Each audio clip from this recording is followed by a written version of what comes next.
Greetings, my name is Tan Keeling and welcome to our group presentation for Operational Management module. We are Group 1 and we consist of 5 group members as shown here. Our choice of firm to analyze and study on operational management is Nike Inc.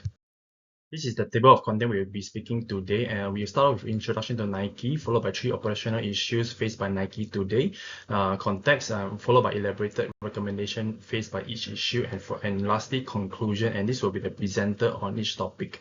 Introduction to Nike. They are incorporated in 1967, state of Oregon, founded by Bill Pullman and Phil Knight. And Nike source logo are registered trademark in 170 countries around the world. And they are also the largest seller for athletic footwear and apparel in the world. Among that, they also sell equipment and accessories and services, right? So brands under their care have Jordan, Nike, and Converse. For business feature, Nike's total revenue for fiscal year 2024 is at 51.3 billion. Nike brand standalone is actually accounting for 49.3 billion. For their sales channel is primarily through 2 channels, which is direct operation, comprises of their own retail stores and digital platform, and another is wholesale account, is a mix of independent distributor, licensees, and sales representatives around the world. Nike brand digital sales account for 12.1 billion for fiscal 2024, and their biggest market is North America, accounting for 43% of total revenue.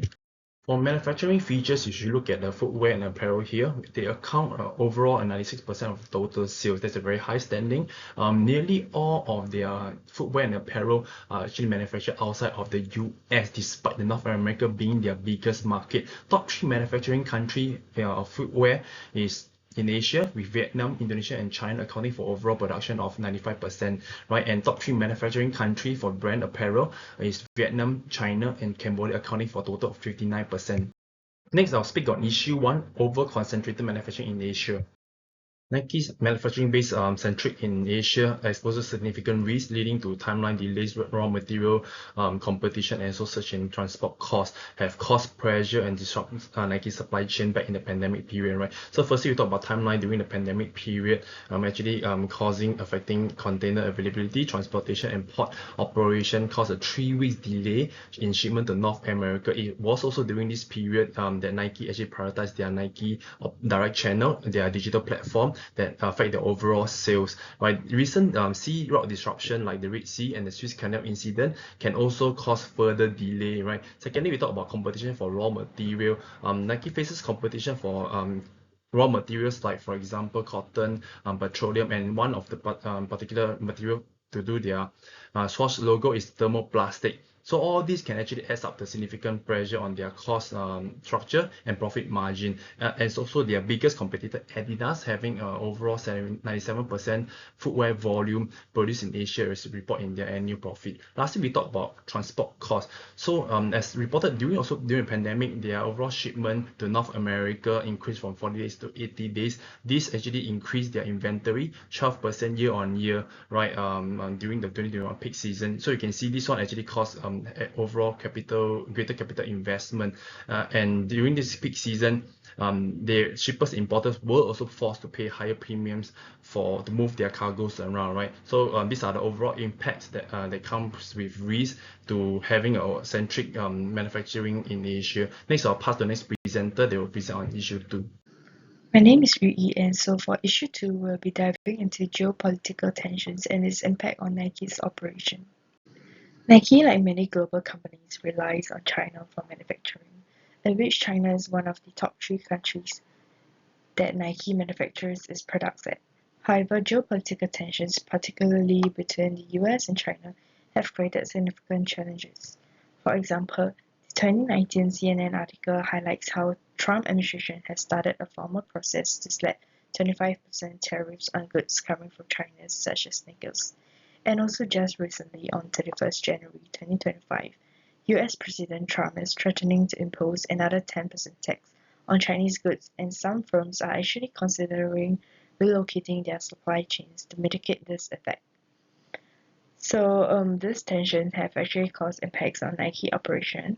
Firstly, the flexibility.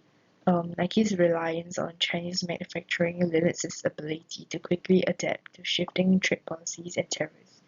This inflexibility makes it harder for Nike to respond to sudden disruptions and also increase their operational risk. Secondly, the cost. Higher tariffs directly raise the cost of imported goods, and Nike's dependence on Chinese imports means that the company will face elevated production costs and tariffs. Lastly, for speed, geopolitical tension disrupts global supply chains, causing production delays and bottlenecks. For Nike, this actually slows down the delivery of products to global market.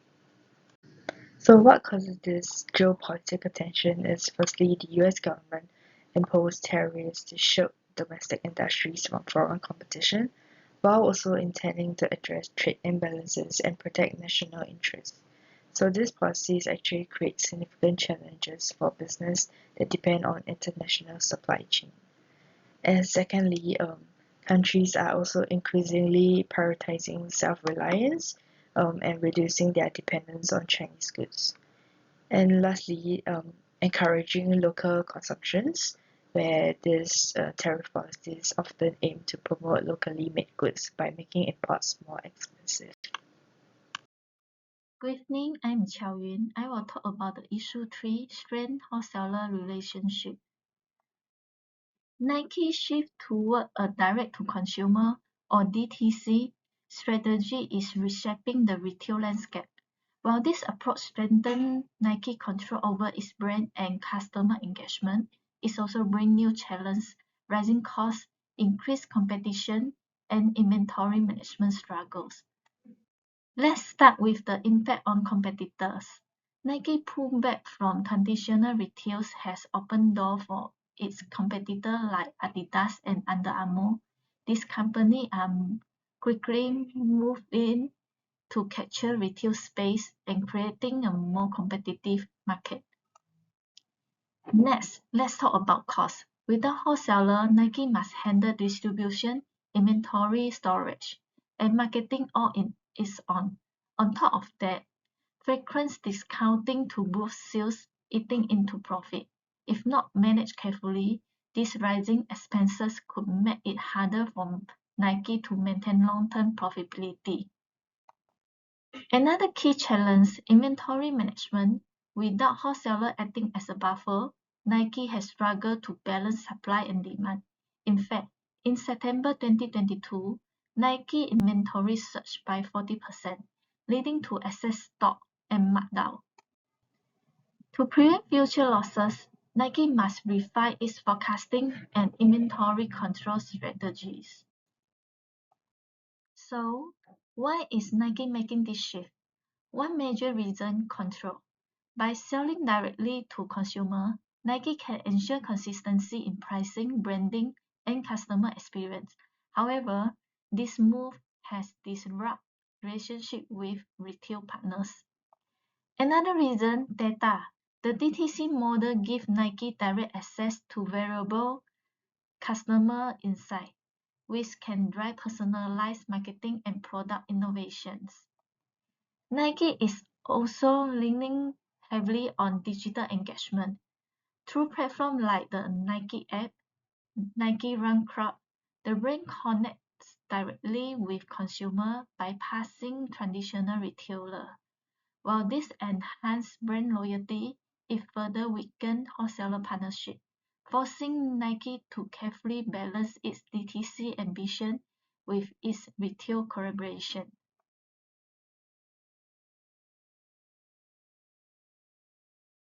Hi, I'm Deborah and I'll be presenting a strategic recommendation on diversified supply and manufacturing strategy. This strategy can help to mitigate risks associated with single region dependencies and enhance the overall effectiveness of our operations. Firstly, to implement a multi-region approach for both suppliers and manufacturing facilities, reducing reliance on specific sources that may be prone to disruptions. Secondly, to establish alternative suppliers for raw materials and distributions, further increasing our flexibility and reducing any risk associated with abrupt closures and help to avoid bottleneck in any one location. This can help us to achieve our objectives of reducing lead time, as diversified strategy can help streamline production and distribution, ensuring timely delivery of products. Also, this can help to enhance our quality control by ensuring a higher level of oversight and consistency. Lastly, improve supply chain resilience with multiple sources and manufacturing options. Our supply chain will be better equipped to handle unexpected challenges. Hi, my name is Yap Wai Lun. Our recommendation for issue number 2 is mitigating geopolitical risk. One of the biggest challenges Nike face today is geopolitical risk. Right now, 34% of Nike manufacturing happen in China for footwear and apparel combined, which exposed to trade tension, rising tariff, and unpredictable costs. That's a big risk to Nike supply chain and long-term stability. Our recommendation is to diversify manufacturing to India. India offers everything Nike need. For example, lower cost, more affordable labor and strong government incentive. Stability, fewer trade restrictions and solid relationship with the United States and European Union. Better agility, expanding industrial hubs that can handle high volume production. A huge market opportunity. India is one of the fastest growing economy in the world. But this is not just about cutting costs. India has a potential to be the long-term manufacturing powerhouse. With skilled workforce, growing infrastructure, and government support, it's a perfect place for Nike to expand. So how are we going to make this happen? Set up operation in special economic zone and tax breaks and investment incentive.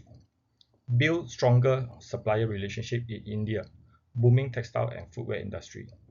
Establish key production hubs in Tamil Nadu, ideal for logistics and export. By collaborating with India Trade Organization, Nike can make the transition smooth and efficient. At the end of the day, moving to India is not just about avoiding risk, it's about seizing a massive opportunity for long-term growth. Recommendation for issue number 3 is strengthening wholesaler relationship. Wholesalers contribute to Nike's success. They help Nike to reach more customers, expand brand visibility, and drive sales. But as Nike grow direct-to-sales strategy, Nike cannot afford to weaken this relationship because if Nike do, competitor will step right in. So how do Nike keep wholesalers strong while going direct to customer? By collaborating exclusive product line. Nike already seen success with retailer exclusive collection like Foot Locker exclusive Air Max model. By expanding this strategy, we'll keep Nike front and center in multi-brand store. Encourage wholesaler to invest in Nike promotion. Differentiate wholesaler promotion from Nike own direct-to-customer offering. Strengthening brand loyalty and sales. Here's how Nike do it. Create unique collection. Partnering with top athlete and designer for retailer specific drop. Offering competitive pricing, giving wholesalers strong margin to keep them engaged. Support their marketing effort through joint campaign, in-store activation, and digital promotion. By offering exclusive product, supporting wholesaler, and maintaining supply chain efficiency, Nike can strengthen partnership while driving direct-to-customer growth. Now I handle to the next presenter. In summary, the three issues presented pose risks that can affect the stability of the supply chain at the moment. Therefore, the recommendation of diversifying the supply chain, strengthening relationships with wholesalers, and adopting resilient production strategies to strengthen the overall resiliencies. By implementing these recommendations, Nike can enhance its brand image and market leadership, dependency, and also cost effectiveness of their supply chain, which will bring about improved operational efficiency and reduce the risk of disruptions. Better controlling its overall costs, leading to enhance its business performance and long-term growth. Nike can also bolster its resilience against external disruptions, improving operational efficiency and maintain its competitive edge in the market.